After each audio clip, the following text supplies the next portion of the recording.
Hi everyone, it is Anea and welcome back to my channel. Today we are going to be going over my week 9 pregnancy update. I have my notes as always. And we're going to start off by talking about the baby. So last week, the baby was the size of a green olive, which is about an inch in length. Their kidneys, liver, brain, and lungs began to function independently, and they started developing taste buds. The tail that they've had to make them look like a tadpole is finally gone, so they're actually starting to look a bit like a human. All of their organs, muscles, and nerves are starting to function. What else?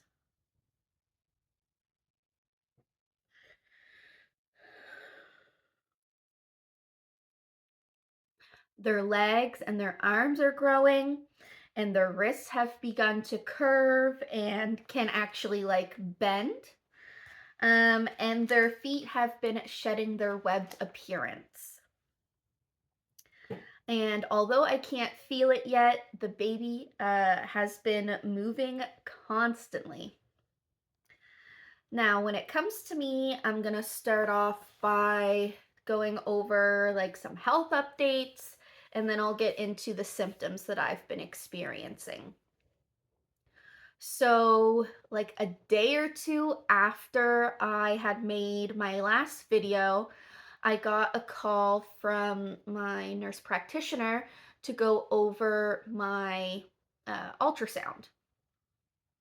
She did confirm that the pregnancy is viable, which is great. I've never had that.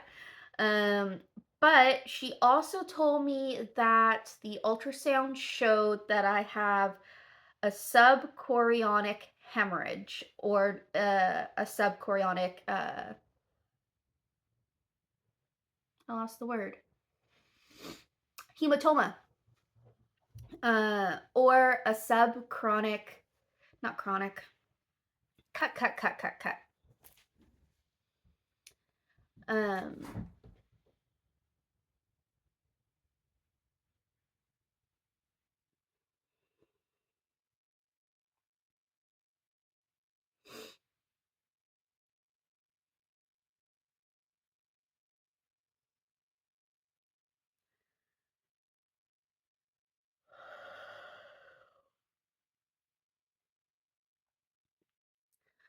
My nurse also told me, though, that my ultrasound shows that I have a subchorionic hemorrhage, also known as a subchorionic hematoma, which sounds really scary.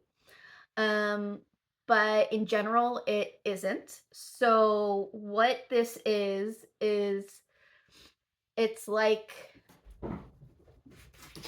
oh, my cat has the zoomies. Sorry if you can hear him in the background.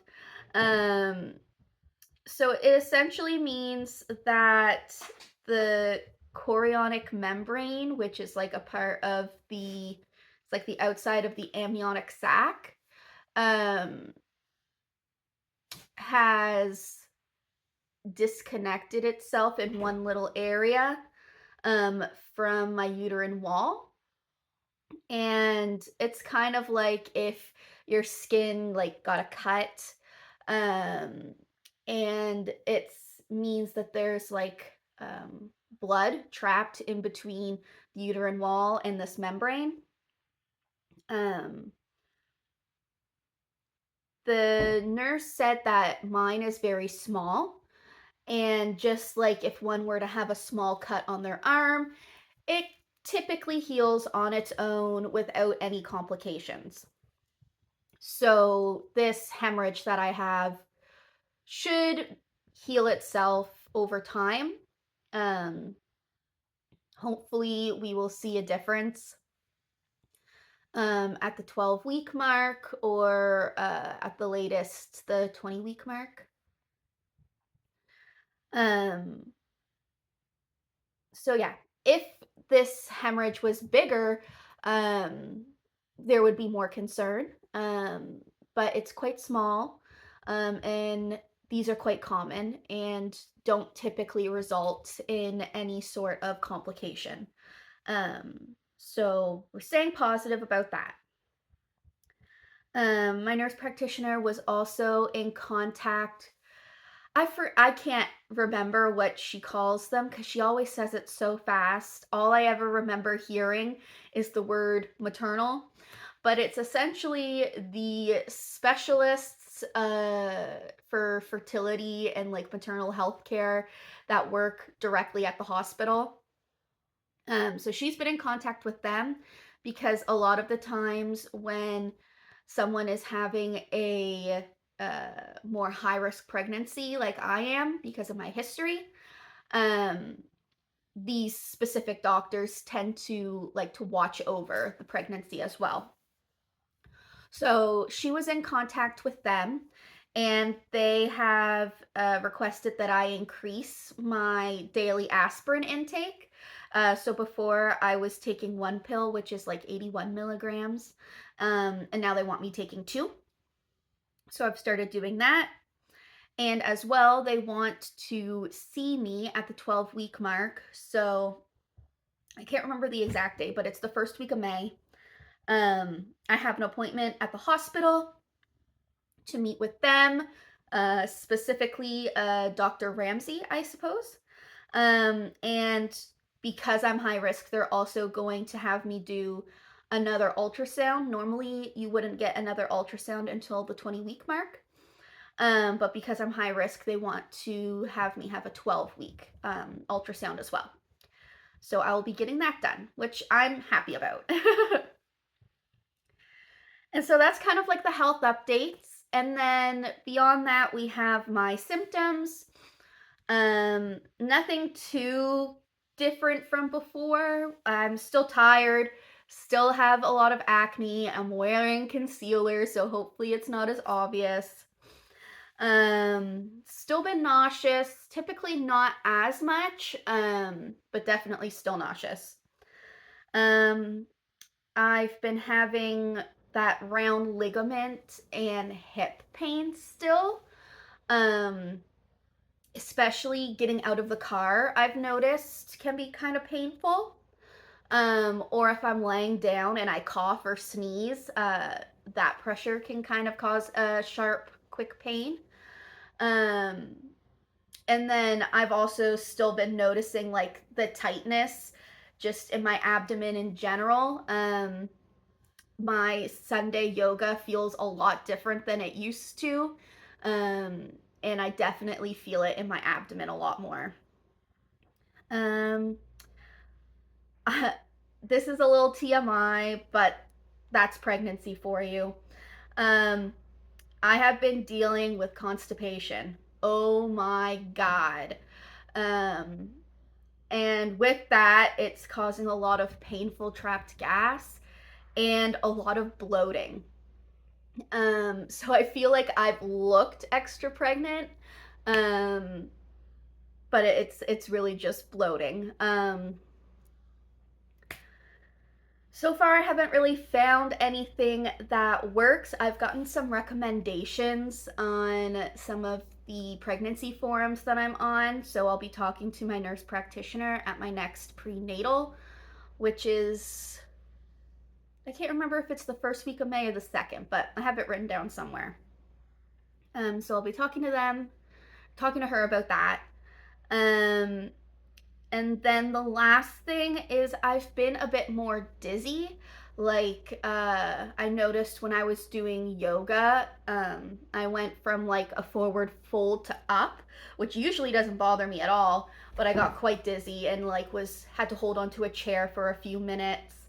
Um, I was like in an elevator over the weekend and noticed that I got really dizzy after getting out, which usually doesn't happen. And just little stuff like that. It never lasts very long. It never lasts very long, but I have definitely noticed that has been a bit different.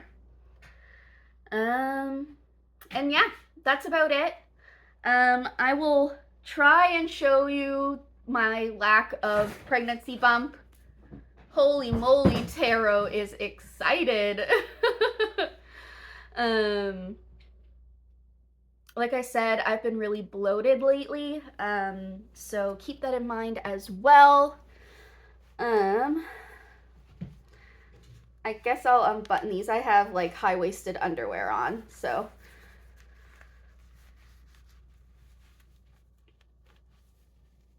But this is what we're working with. My apps say that around this time I might notice that like my lower abdomen is rounding more, and I'm really not sure if I've noticed that or not. But yeah, not a whole lot to be seen there. But I think that is all. This week's video is a lot better in size, about less than half, thankfully. But yeah, I am going to be going to New York tonight. So I feel like that'll also make some interesting updates for my week 10. I'm sure with how busy I am and stuff, I'll be noticing maybe some symptoms more than I have been. So definitely look forward to that. And yeah, that's everything. Thank you for watching my video, and I'll see you next week. Bye!